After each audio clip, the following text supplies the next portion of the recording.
السلام عليكم ورحمة الله. بسم الله والحمد لله والصلاة والسلام على رسول الله وعلى آله وصحبه ومن والاه. رب اشرح لي صدري ويسر لي أمري واحلل عقدة من لساني يفقهوا قولي.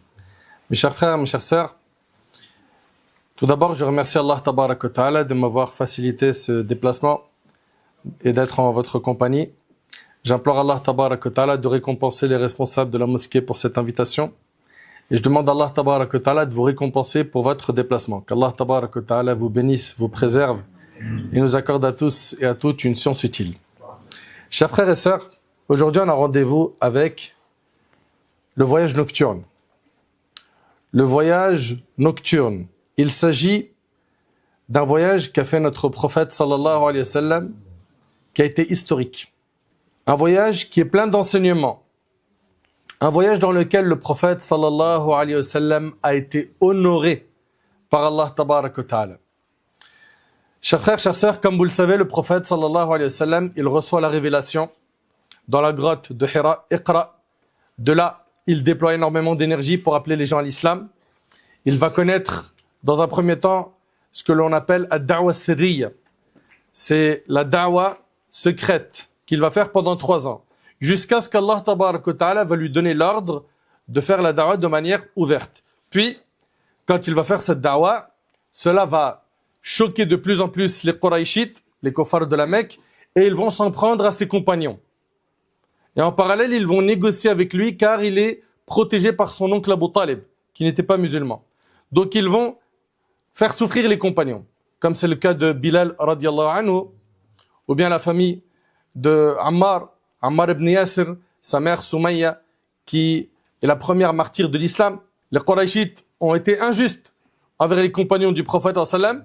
Le prophète sallam, 10 ans de da'wa, où il voit ses compagnons souffrir, les conditions à la Mecque sont difficiles, il va quitter la Mecque pour aller dans une autre ville, dans l'espoir de rencontrer des cœurs prêts à réceptionner le message de l'islam. Il va se rendre à Taïf. Il arrive à Taïf, et à Taïf, au lieu d'être bien accueilli, ils vont l'insulter, le huer, et vont lui jeter des pierres. Le prophète sallam va quitter Taïf en étant triste. Et là, Allah tabarak wa ta'ala, parmi ses noms, il a comme nom Al-Jabbar. Et parmi les définitions qui ont été données de Al-Jabbar, il y a que c'est celui qui répare ce qui est brisé. Allah tabarak wa ta'ala va consoler le prophète sallam avec un voyage, wallahi al-azim. Il est exceptionnel. D'ailleurs, on va voyager pendant que je suis en train de raconter ce voyage. Ce voyage-là, le prophète sallam va y être honoré. Ce voyage-là, c'était une consolation divine, une consolation de la part d'Allah tabarak wa ta'ala.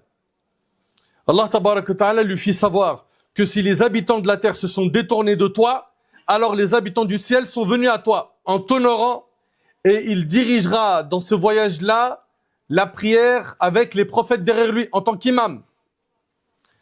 Ce voyage-là a été un honneur pour le prophète alayhi salatu wassalam, une compensation, une consolation. Et dans ce voyage-là, en fait, il a dépassé les 7 cieux, il a dépassé le lotus de la limite, Sidratul Muntaha, il a vu le trône d'Allah, en dessous duquel il y a Al-Firdaus al-A'la. Et il a parlé avec Allah. C'est un voyage grandiose. C'est une grande consolation de la part d'Allah Tabarak wa Ta'ala. Cette histoire du voyage nocturne, on la trouve dans le Coran et dans la Sunna. Allah Tabarak wa Ta'ala nous dit dans Sourate Al-Isra, Subhanalladhi asra bi'abdihi laylan min al-masjid al-haram ila al-masjid al-aqsa alladhi barakna hawlah linuriyahu min ayatina innahu huwa as-sami'u al-basir. Allah Ta'ala dit, et méditez bien s'il vous plaît sur le verset, gloire et pureté à celui qui fait voyager en l'espace d'une fraction de la nuit son serviteur. De la mosquée sacrée de la Mecque à la mosquée la plus éloignée d'Al-Quds, Al-Aqsa, dont nous avons béni les alentours afin de lui montrer certains de nos signes. Allah entend et voit tout. Et dans ce voyage-là, en fait, il y a 2 étapes. Il y a le voyage que le prophète a fait de la Mecque jusqu'à la mosquée Al-Aqsa, mais il y a aussi l'ascension. Car là, on parle du voyage nocturne qu'il a fait dans la nuit, et il a fait l'ascension, ce qu'on appelle Al-Mi'raj. C'est de la mosquée Al-Aqsa, il est monté jusqu'au-dessus des 7 cieux. alayhi salatu wassalam. Concernant Al-Mi'raj, Allah tabarak wa ta'ala dit وَلَقَدْ رَآهُ نَزْلَةً أُخْرَى عِنْدَ سِدْرَةِ الْمُنْتَهَى عِنْدَهَا جَنَّةُ الْمَأْوَى إِذْ يَخْشَى السِّدْرَةَ مَا يَخْشَى مَا زَاغَ الْبَصَرُ وَمَا طَغَى لَقَدْ رَأَى مِنْ آيَاتِ رَبِّهِ الْكُبْرَى. Par Allah, il l'a vu descendre vers lui sous sa réelle apparence une autre fois auprès du jujubier de la limite. Alors que le jujubier était couvert d'une chose d'une beauté indescriptible, le regard du prophète n'a ni dévié ni outrepassé la limite. Par Allah, il vit alors certains des plus grands signes de son Seigneur. Donc cette histoire, elle est rapportée dans le Coran, mais elle est également rapportée dans les recueils authentiques de l'imam al-Bukhari, de l'imam Muslim, et on retrouve cette histoire dans plusieurs autres livres de la Sunna. Et parmi les compagnons qui rapportent cette histoire, ils sont nombreux. On a parmi eux Anas ibn Malik, on a Abu Dharr al-Ghifari, Malik ibn Sa'sa'a, Abdullah ibn Abbas, Abdullah ibn Mas'ud, Hudhayfa ibn al-Yaman, on a Jabir ibn Abdullah, Shaddad ibn Aus, Buraïda ibn Husayb et d'autres parmi les compagnons, radiyallahu ta'ala anhum. Commençons cette magnifique histoire. Le prophète sallam dormait auprès de la Kaaba quand l'ange Gabriel, Jibril, vint à lui, il lui fendit la poitrine. Et le prophète sallam dit, on m'extrait le cœur et après l'avoir lavé avec l'eau de Zamzam, on me le remit à sa place en le remplissant de la foi et de la sagesse. Allahu Akbar. Le prophète sallam, ici, il assiste à cette scène et il la voit de ses yeux. Et ça fait partie des miracles. Ça fait partie des miracles. C'est que sa poitrine lui a été ouverte et son cœur a été lavé devant lui avec l'eau de Zamzam. Allahu Akbar. Allahu Akbar. Le prophète sallam, on lui a lavé son cœur avec l'eau de Zamzam et on l'a remis à sa place en remplissant son cœur de la foi et de la sagesse. Subhanallah, le prophète sallam voyait tout cela sans ressentir la moindre douleur. Il s'agit d'un miracle d'Allah tabarak wa ta'ala. Et imaginez-vous la certitude qu'a eu notre bien-aimé alayhi salatu wassalam en Allah en voyant cette scène. Son yaqin, comment est-ce qu'il a augmenté? Ibn Hajar rahimahullah, il dit que concernant cette ouverture de la poitrine, celle-ci s'est faite et le cœur a été lavé afin de le préparer à l'entretien intime avec Allah tabarak wa ta'ala. Allahu Akbar. Allahu Akbar. Le cœur du prophète sallam a été lavé ici afin de le préparer à un entretien où il va parler avec Allah. Cet événement montre bien la puissance d'Allah, qui, comme vous le savez, il est capable de tout, Azza wa Jal. Et parmi les choses impressionnantes que le prophète sallam a vues, il y a Al-Buraq. Al-Buraq. Il s'agit d'une monture, un animal, une monture blanche, comme l'a décrit le prophète sallam, plus grande qu'un âne et plus petite qu'une mule. Elle pose son pied aussi loin que son regard peut porter. Vous entendez? Cette monture-là, elle pose son pied aussi loin que son regard peut porter. An-Nawawi, dans le commentaire de Sahih Muslim, il dit que le nom Al-Buraq est dérivé du mot Al-Barq. Al-Barq, c'est quoi? C'est l'éclair. L'éclair. En raison de sa grande rapidité. Et il a été également dit que cela vient de son éclat, de la pureté de sa lumière et de son sentiment intense. Jibril a dit au Buraq, comme c'est rapporté par l'imam al-Tirmidhi, nul ne t'a monté qui soit plus noble auprès d'Allah que lui. Allahu Akbar. Allahu Akbar. Subhanallah, le prophète sallam, il monte sur cet animal qui est très très rapide et il se rend à la mosquée Al-Aqsa en une seule nuit. Un voyage qui, dans le passé, prenait plusieurs semaines. Là, ici, le prophète sallam, il monte sur cette bête et rapidement, il se retrouve à la mosquée Al-Aqsa. Ce voyage doit nous enseigner, mes chers frères, mes chères sœurs, qu'Allah tabarak wa ta'ala est capable de tout. Comme il a fait voyager son prophète, alayhi salatu wassalam, de Mecca à Al-Aqsa, en un rien de temps, il est capable, Azza wa Jal, de résoudre nos problèmes, de nous accorder notre subsistance, de nous faciliter nos projets, de dissiper nos soucis. Et cela montre la puissance d'Allah. Le prophète sallam, il arrive donc à Al-Aqsa. Ça, c'est le premier voyage. Dans ce voyage-là, il va être l'imam des prophètes. Puis, il va faire un second voyage qui est très important. Ce second voyage-là, ça sera au-dessus des 7 cieux. Et on va détailler, bi'idhnillah tabaraka wa ta'ala, ce voyage point par point.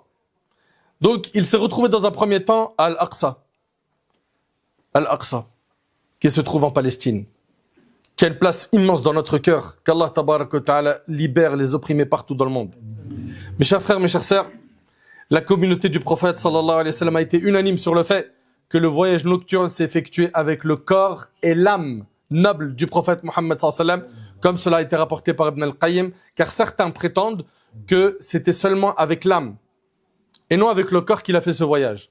Si ça avait été le cas, Abu Jahl, qui était, comme le prophète sallallahu alayhi wa sallam a dit après sa mort à Badr, Fir'aun hadhihi al-umma, le pharaon de cette communauté, si réellement ce voyage n'était fait qu'avec l'âme, Abu Jahl ne l'aurait pas traité de menteur, comme il l'a fait, quand il a entendu à la fin qu'il a fait ce voyage. Le prophète sallallahu alayhi wa sallam, il arrive à Al-Aqsa et il attache son buraq. Et écoutez bien s'il vous plaît, le prophète sallallahu alayhi wa sallam, il rentre dans la mosquée Al-Aqsa, et là la scène, elle est impressionnante. Elle est impressionnante. Le prophète sallallahu alayhi wa sallam, il voit le prophète Ibrahim en prière. Abul Anbiya, le père des prophètes, celui qui a été jeté dans le feu et que le feu n'a pas brûlé. Le prophète sallallahu alayhi wa sallam, il voit le prophète Moussa en prière. Le prophète sallallahu alayhi wa sallam, il voit le prophète Isa, le prophète Jésus en prière. S'il vous plaît, imaginez-vous cette scène. Tu rentres dans une mosquée, tu vois des prophètes. Allahu Akbar. Le prophète sallallahu alayhi wa sallam, il les voit. Et imaginez-vous la joie. Et imaginez-vous, subhanallah, la consolation divine, à quel point elle est en train d'agir dans son cœur. Lui qui était affecté, lui qui était attristé.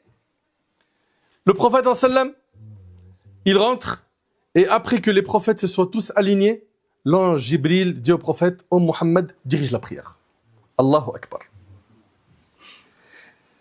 Le prophète sallallahu alayhi wa sallam, il va diriger cette prière, et il a derrière lui l'ami intime d'Allah.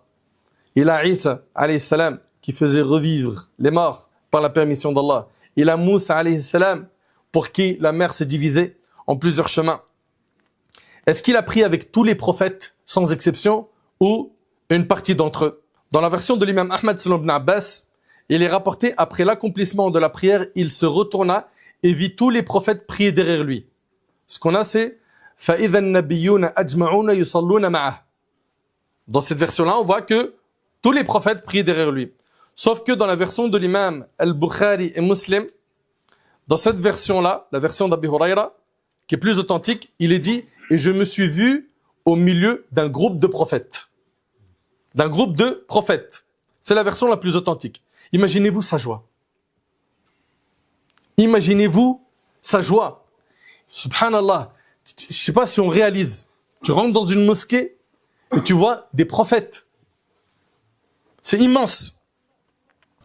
Le prophète sallallahu alayhi wa sallam, il dirige donc la prière. Puis, un ange vint et il l'a salué. C'était l'ange Malik. Malik, c'est le gardien de l'enfer. Le prophète sallallahu alayhi wa sallam dit que Malik, l'ange, a été le premier à le saluer avant qu'il ne le salue par respect et par honneur. Il a été salué par Malik, par respect et par honneur. Les savants ont divergé aussi quant au moment où cette prière eut lieu.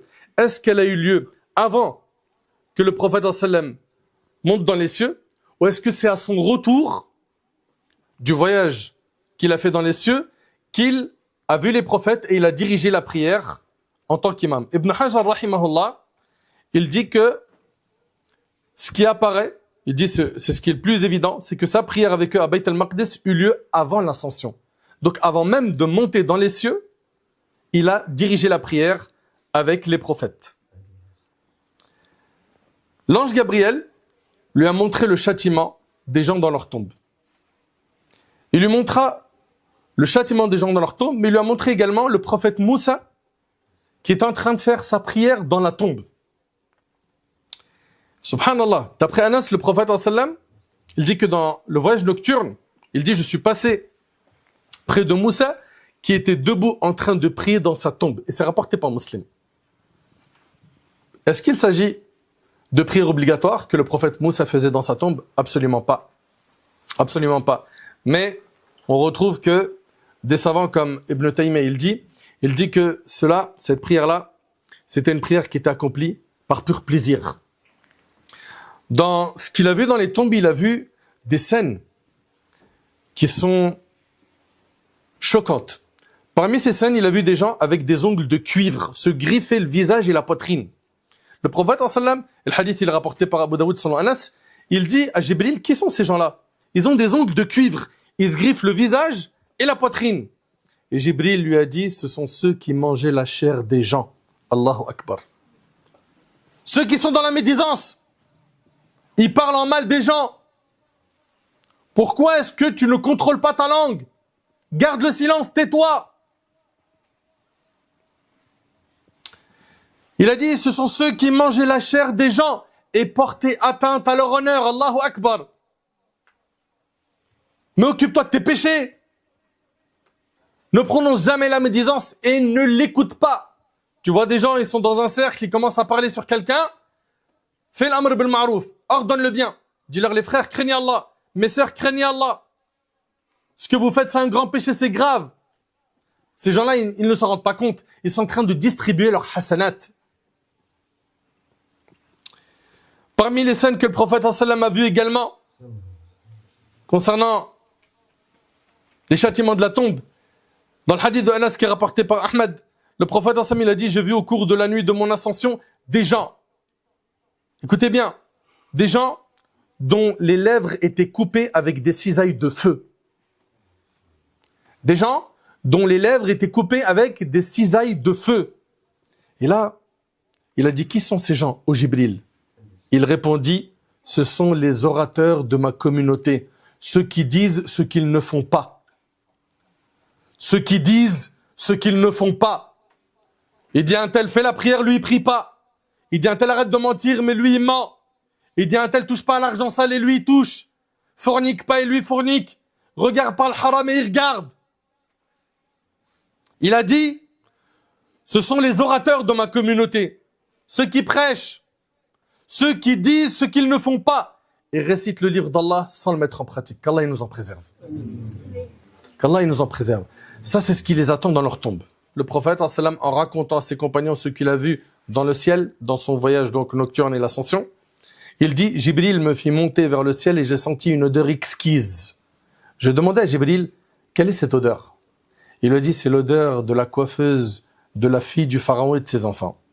Allah a transformé l'odeur de brûlure en cette magnifique odeur qui parfume les cieux. Cette histoire, elle est rapportée par l'imam Ahmad al-Bayhaqi dans Dala'il al-Nubuwa. Elle est rapportée également par Ibn Kathir, qui dit qu'elle a une chaîne de transmission qui est bonne. Il dit, Jibril me fit monter vers le ciel et j'ai senti une odeur exquise.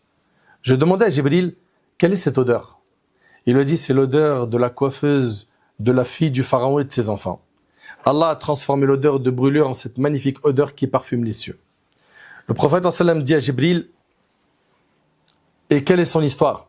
Jibril dit, un jour, alors qu'elle était en train de coiffer, cette femme-là, on n'a pas retenu son nom. Mais son histoire est exceptionnelle. Cette femme, elle était en train de coiffer la fille de Pharaon. Et le peigne, il est tombé de ses mains. Elle a dit, Bismillah. D'accord? Elle a dit Bismillah pour le récupérer. Sa fille, elle lui a dit, Allah, qui? Mon père? Elle lui a dit non, pas ton père. Allah, mon Seigneur, ton Seigneur et le Seigneur de ton père. La fille, elle est étonnée. Elle est étonnée. Pour elle, la seule divinité, c'est son père. Elle ne comprenait pas comment on pouvait adorer une autre divinité que son père. Alors, elle a remonté l'information. Et subhanallah, Pharaon était étonné. Comment est-ce que dans mon palais, il peut y avoir quelqu'un qui adore autre que moi? Il l'amena à lui. Et il lui a demandé si elle avait un autre Seigneur à part lui. Elle lui a dit oui, mon Seigneur est le tien et Allah. On y voit quoi ici? Cette fierté d'être musulman, d'être musulmane. Cette foi ancrée, forte, qu'elle avait dans le cœur. Alors, Pharaon, il n'a pas cherché à comprendre, il a ordonné de faire bouillir une grande marmite, qu'il fit mettre devant elle, puis il ordonna qu'on la jette, elle et ses enfants. Un criminel de première classe. Pharaon était si cruel qu'il voulait pousser la perversité à son summum. Il a eu l'idée de faire venir les enfants. C'est tout ce qu'elle avait dans sa vie. Les enfants se suivaient les uns les autres. Et ils ne savaient rien de ce qui les attendait. Ils regardaient autour d'eux sans comprendre ce qui se passait. Et là, la mère a dit à Pharaon, j'ai une dernière requête à faire. Il lui a dit laquelle? D'un ton méprisant. Il pensait qu'elle allait mécroire en Allah. Elle lui a dit, fais en sorte que nos os, ceux de mes enfants et les miens, soient rassemblés dans un tissu avant de les enterrer et enterre-nous ensemble. Et Pharaon, il a accepté. Puis, il prit ses enfants, un par un, et il les jeta dans la marmite jusqu'à arriver au dernier, qui était le bébé. La maman était en train de voir ces bébés mourir l'un derrière l'autre. Elle n'a pas renié sa foi. Pourquoi? Parce que la chose la plus importante dans notre vie, c'est notre foi. La seule chose qui te sauvera le jour du jugement, c'est ta foi. Pas ton compte Instagram ou TikTok. Pas l'argent que tu as coffré. Pas les investissements que tu as fait ici et là. La seule chose qui va te sauver le jour du jugement, c'est ta foi, ta relation avec Allah subhanahu wa ta'ala. Et là, elle a vu déjà plusieurs de ses enfants être jetés dans l'eau bouillante jusqu'à ce que leur âme sorte de leur corps. Et il lui reste le bébé. Je ne sais pas si on imagine l'état d'angoisse et de tristesse dans lequel était cette maman et l'attachement particulier qu'elle avait envers son bébé. Quand elle a vu qu'on allait prendre son bébé, bien évidemment, ça l'a déstabilisé. C'est alors qu'Allah, tabarak wa ta'ala, le Tout-Puissant, le Maître, Azza wa Jal, il a fait parler le bébé. Tout comme il a fait parler Isa, alayhi salam, alors qu'il était bébé, et d'autres bébés ont parlé. Comme cela est rapporté dans des textes authentiques. C'est alors qu'Allah a fait parler le bébé. Et le bébé a dit, ô mère, patiente, patiente, jette-toi car le châtiment de ce monde est plus petit que celui de l'au-delà. Suite à quoi, elle s'est jetée. Subhanallah, elle était forte, elle n'a pas renié sa foi. Elle a sacrifié pour Allah tabarak wa ta'ala. Quant à nous, mes chers frères et sœurs, qu'est-ce qu'on a fait comme sacrifice? Pour souder nos prières, pour adorer Allah tabarak wa ta'ala comme il le faut, pour s'écarter du haram, pour satisfaire nos parents. Quel sacrifice on a fait? Quel sacrifice on a fait pour faire avancer la Ummah? Donc le prophète sallam, il a cette histoire qui lui est racontée de Jibril, cette femme et ses enfants qui avaient une odeur qui parfumait les cieux. Allahu Akbar. Ensuite, le prophète sallallahu alayhi wa sallam, donc il est avec Jibril, et il va arriver alayhi salatu wa sallam au premier ciel. Et là, Jibril alayhi salam, qui est le chef des anges, il demande la permission d'entrer au premier ciel. Et là, ça nous montre quelque chose. Rien ne se fait dans cet univers sans l'ordre d'Allah. Rien. L'ange Jibril demande la permission d'entrer au premier ciel. Suite à cela, on lui demande, qui est-ce? Il dit Jibril. Et qui t'accompagne? Il dit c'est Muhammad. Et là, il reçoit cette question. L'ange Gabriel. A-t-il donc reçu la mission? Et attention, ne comprenez pas de cette question que les anges ne le connaissent pas. Non. وَقَدْ بُعِثَ إِلَيْهِ, ça veut dire quoi? Ça veut dire, est-ce qu'il a reçu l'autorisation de monter dans les cieux? C'est cette information que les anges n'avaient pas. Mais les anges le connaissent. Les anges le connaissent. Donc, il demande à Jibril, a-t-il donc reçu la mission? Il dit oui. On nous ouvrit donc en disant qu'il soit donc le bienvenu. Quelle heureuse arrivée que la sienne. Allahu Akbar. Les habitants de la terre ont rejeté son message. Il avait mal accueilli. Mais là, dans les cieux, les choses changent. Et le plus important, c'est ce que tu veux auprès d'Allah tabaraka wa ta'ala, pas ce que tu veux sur terre. Et une parmi les choses, alayhi salatu wassalam, qu'il a vu dans le ciel, c'est quoi? C'est ce que rapporte l'imam Ahmad et Tirmidhi dans le hadith où le prophète sallam dit « Le ciel menace de craquer sous le poids des anges. Il n'y a pas un espace de 4 doigts sans que l'un d'eux ne l'occupe étant debout, incliné ou prosterné pour Allah le Très-Haut. » Allahu Akbar. Dans le ciel, il n'y a pas un espace de 4 doigts sans que s'y trouve un ange, debout, incliné ou prosterné pour Allah.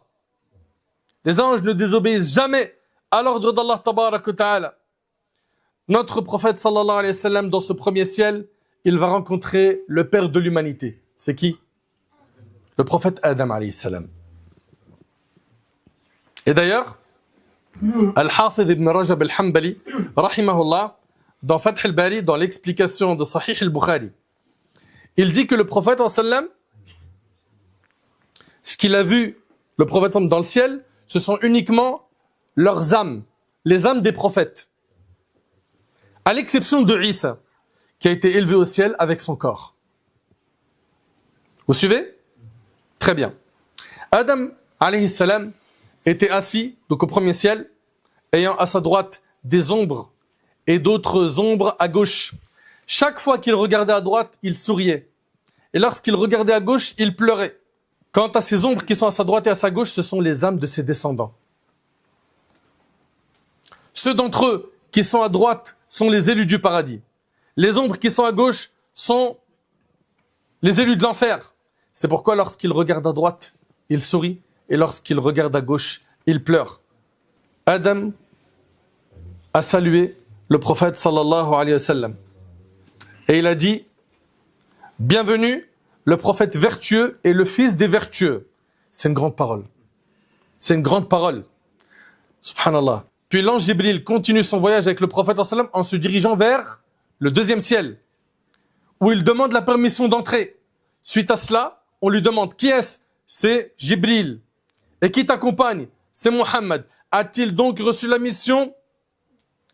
Et là, on nous ouvrit et je vis aussitôt les deux cousins maternels.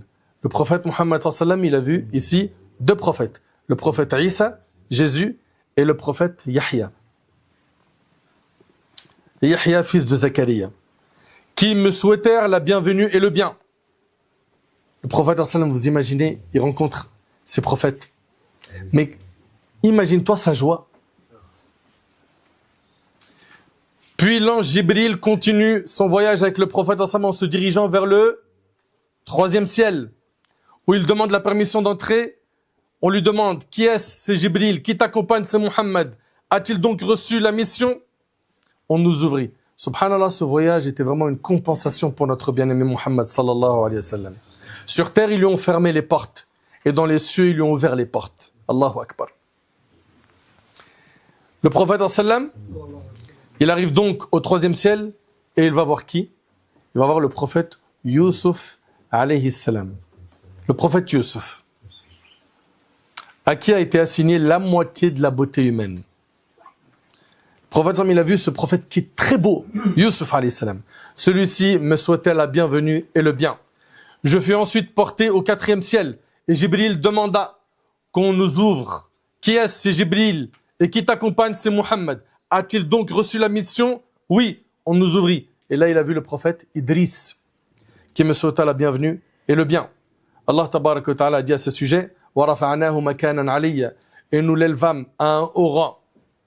Je fus alors porté au cinquième ciel, et Jibril demanda qu'on nous ouvre. Qui est-ce? C'est Jibril. Et qui t'accompagne? C'est Muhammad. A-t-il donc reçu la mission? Oui, on nous ouvrit, et je trouvais le prophète Haroun, le frère de Moussa, qui me souhaita la bienvenue et le bien. Je fus ensuite porté au sixième ciel et Jibril demanda qu'on nous ouvre. Qui est-ce? C'est Jibril. Qui t'accompagne? C'est Muhammad. A-t-il donc reçu la mission? Oui. On nous ouvrit et je trouvais le prophète Moussa. Là, il est au sixième ciel. Et il rencontre le prophète Moussa alayhi salam, qui me souhaita la bienvenue et le bien. Et écoutez bien, s'il vous plaît, à peine je l'ai dépassé qu'il se mit à pleurer. Le prophète il a dépassé le prophète Moussa et Moussa a commencé à pleurer. Pourquoi pleures-tu? Lui demanda-t-on. Il a dit, ô Seigneur, ce jeune homme, il a été envoyé après moi. Et pourtant, une multitude de sa communauté iront au paradis, tandis que ceux qui accéderont parmi ma communauté seront moins nombreux. Allahu Akbar. Subhanallah. Dans un hadith rapporté par l'imam al-Bukhari Muslim, notre communauté occupera la moitié des habitants du paradis. Vous imaginez? Tout cela, bien évidemment, rassure le prophète alayhi salatu wassalam. Puis le prophète alayhi sallam dit, je fus porté enfin au septième ciel. Imaginez-vous. Jibril demande qu'on nous ouvre. Qui est-ce? C'est Jibril. Qui t'accompagne? C'est Mohammed. A-t-il donc reçu la mission?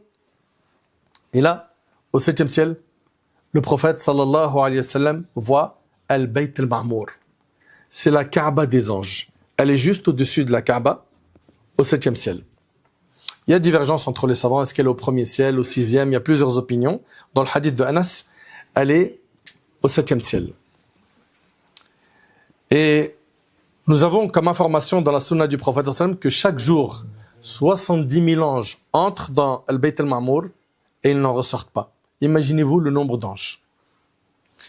Et le prophète il dit, je trouvais Ibrahim, au 7e ciel, le dos appuyé contre la maison peuplée, Al-Bayt al-Ma'mour.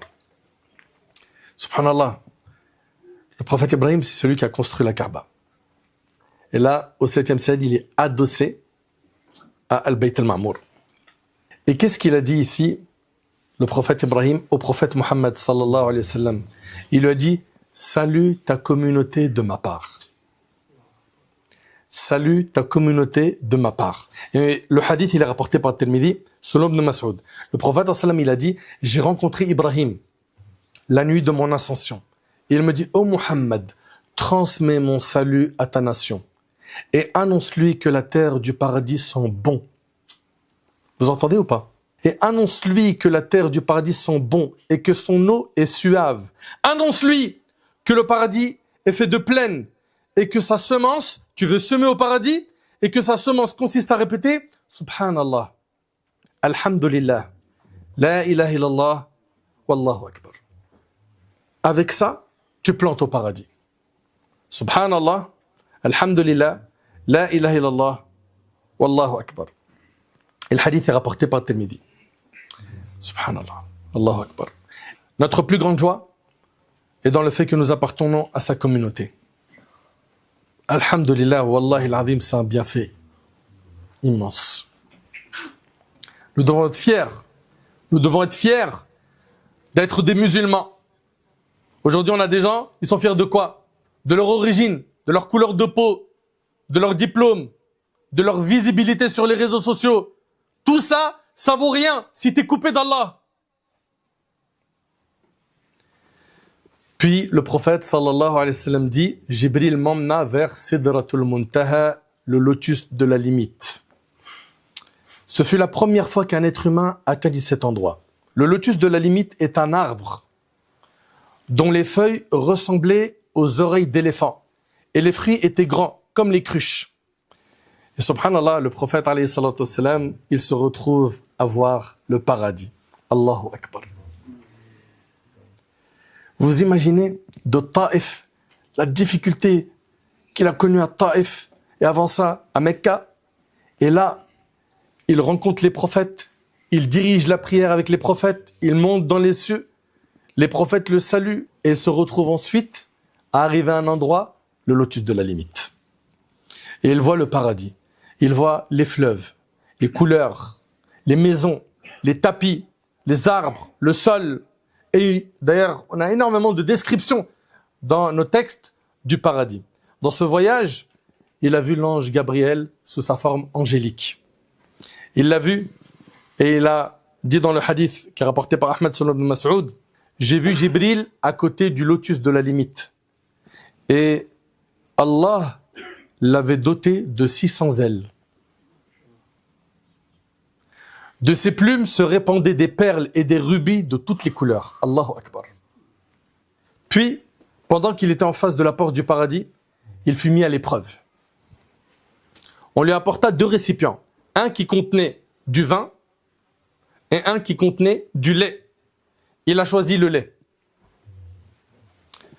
Et Jibril lui a dit qu'Allah te bénit pour la faveur de ta communauté. Tu as opté pour Al-Fitra, pour la nature saine.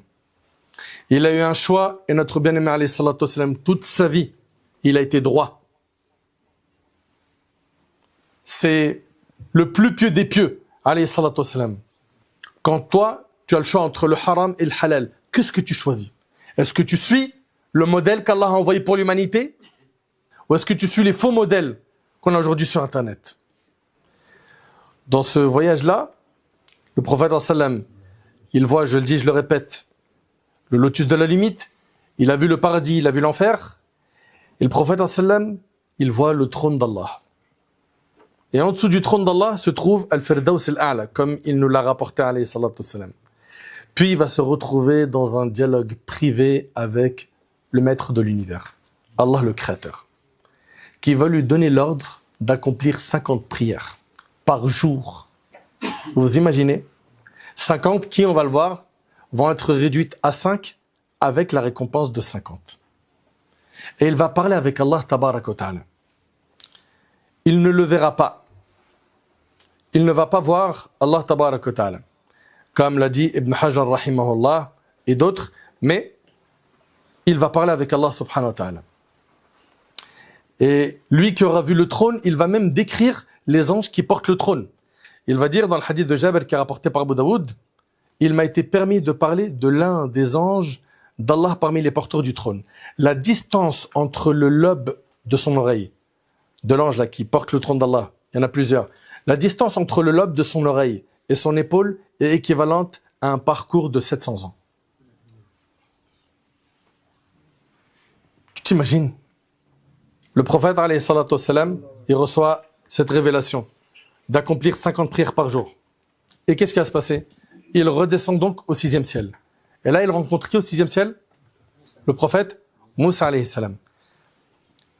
Là, le prophète Moussa va lui dire, qu'est-ce qu'a prescrit le Seigneur à ta communauté? Il va lui dire 50 prières. Et là, Moussa va lui dire, retourne à ton Seigneur et demande-lui la réduction de ce nombre, car ta communauté ne supportera point cette prescription. Je connais bien les Banu Israël, je les avais mis à l'épreuve et je m'étais employé à les ramener sur la bonne voie. Et donc, le prophète sallam poursuit, je retournais à mon Seigneur et je lui demandais de réduire le nombre des prières pour la faveur de ma communauté. Et subhanallah, ce qui s'est passé, c'est qu'Allah tabaraka wa ta'ala lui a réduit le nombre de prières à 5 prières par jour au lieu de 50, mais ils auront la récompense de 50. Et dans une autre version, Allah a dit, ce sera 5 prières par jour qui équivaudront à 50. C'est rapporté par le Bukhari. Car il n'y a pas de changement dans mes paroles. Je m'en allais vers Moussa et il renouvela les exhortations. Et là, le prophète m'a dit, j'ai honte du Seigneur, lui avouai-je. Le prophète, alayhi salatu wassalam, fait ce voyage, et ce voyage, il nous apprend quelque chose.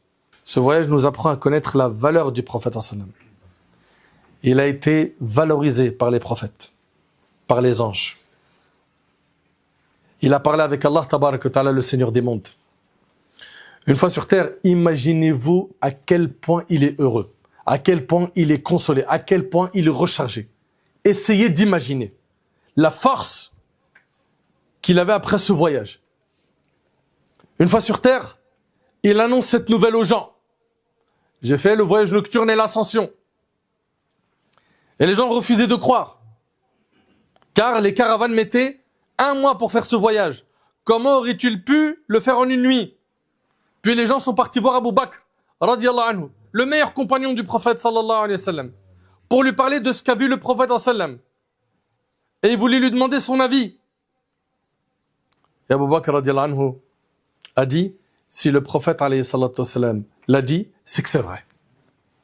Abu Salama, Jabir ibn Abdullah, a entendu les propos suivants de l'envoyé d'Allah alayhi salatu wassalam. Quand les Qurayshites me reprochèrent de mentir, et qu'est-ce qu'il dit? Il dit, je me plaçais dans l'enceinte du temple de la Kaaba. Et Allah me fit voir la mosquée de l'Aqsa. C'est alors que je commençais à leur décrire tout en apercevant l'édifice. Ça fait partie des miracles. Allah, il lui a montré la mosquée, il a commencé à décrire la mosquée Al-Aqsa détail par détail. Mais avec ça, malheureusement, c'était des gens orgueilleux et malhonnêtes. Ils ont refusé de croire et ils se sont entêtés. Chers frères et sœurs, rien n'est difficile pour Allah. Il est capable de tout. Il est le créateur Azza wa Jal des cieux et de la terre et ce qu'ils contiennent à partir du néant. Ce voyage contient énormément de leçons. Allah tabaraka wa ta'ala élève ses alliés et les protège. Le prophète alayhi salatu wassalam a été consolé après une grande tristesse. Il a été accueilli mieux que l'on accueille les rois. Et dans ce voyage-là, si on récapitule, le prophète il a vu Al-Buraq, il a vu la mosquée Al-Aqsa, il a vu l'immensité du royaume d'Allah, il a vu que les cieux, on n'y accède pas comme ça, mais il faut demander la permission. Il a vu que les anges se trouvent partout dans les cieux et qu'ils ne cessent d'adorer Allah. Il a vu les prophètes qu'Allah a élevés, il a vu Al-Bayt al-Ma'mour, la maison peuplée, il a vu le paradis, il a vu l'enfer, il a vu l'ange Jibril avec 600 ailes, il a vu les tombes, et ce qui s'y déroule, il a vu le trône d'Allah et les anges qui le portent. Mais maintenant, le plus important, c'est les leçons. C'est bien beau d'aborder cette histoire qui augmente la foi. Mais le plus important, c'est nous, on ressort derrière avec quoi comme leçon? 1. Évoque Allah tabarak wa ta'ala en toutes circonstances. Sourate al-Isra, elle commence par Subhanalladhi asra, gloire à celui qui de nuit a fait voyager son serviteur. Subhanallah. Subhanallah, en disant ça, tu es en train d'exprimer qu'Allah est exempt de tout défaut. Et il faut apprendre à dire Subhanallah, Alhamdulillah, Allahu Akbar, La ilaha illallah. Pourquoi? Car le dhikr protège, le dhikr apaise le cœur. Ala bi dhikrillah tatma'innul qulub. C'est avec l'évocation que les cœurs s'apaisent. Tu veux que ton cœur s'apaise? T'as le cœur qui est en miettes à cause de pas mal d'épreuves, à cause de difficultés que tu rencontres. Évoque Allah. Évoque Allah.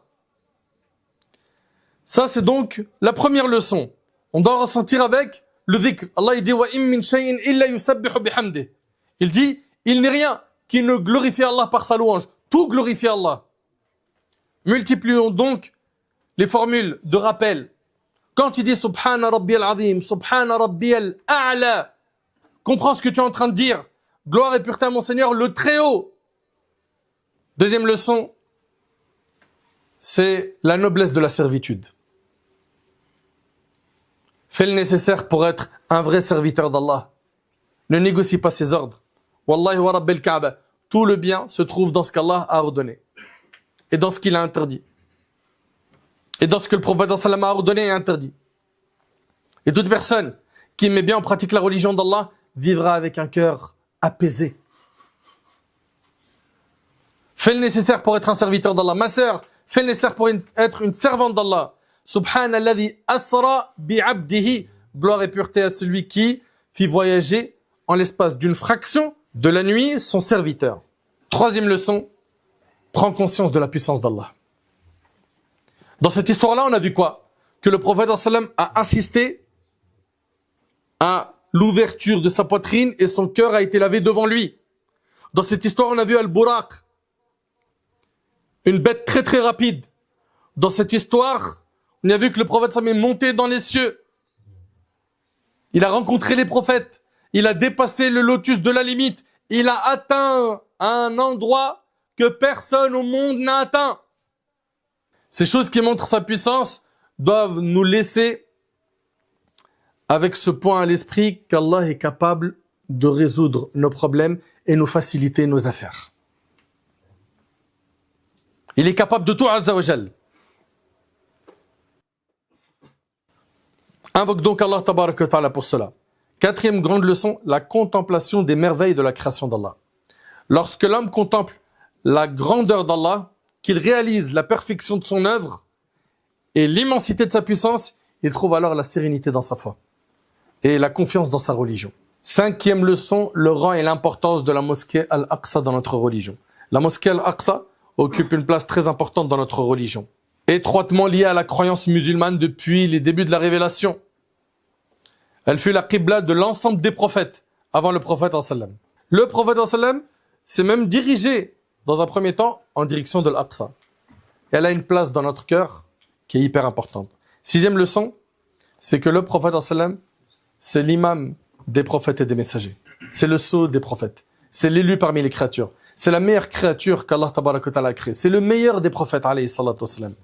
Septième leçon, c'est que l'unicité, at-tawhid, fait partie du fondement de la religion d'Allah tabaraka wa ta'ala, et tous les prophètes sans exception ont appelé à la ilaha illallah. Wa ma arsalna min qablika min rasoul illa nuhi ilayhi annahu la ilaha illa ana fa'budun. Nous n'avons envoyé avant toi aucun messager sans lui révéler: il n'y a de divinité digne d'adoration que moi, adorez-moi donc. Neuvième grande leçon, le mérite et le rang du prophète sallam. Il est monté au-dessus de cette cieux jusqu'à Sidrat al-Muntaha et Allah s'est adressé à lui. Également, et ce point-là il est hyper important, l'importance de la prière. Quand tu médites bien, tous les piliers d'islam, tous les ordres de notre religion, ils ont été révélés sur terre. Le prophète sallam, pour la salat, il a fait un voyage, comme vous l'avez vu, grandiose, immense, exceptionnel. Et c'est dans ce voyage au-dessus des sept cieux qu'Allah lui révéla la salat. Et ça montre son importance. Sans prière, tu es comme un corps sans tête.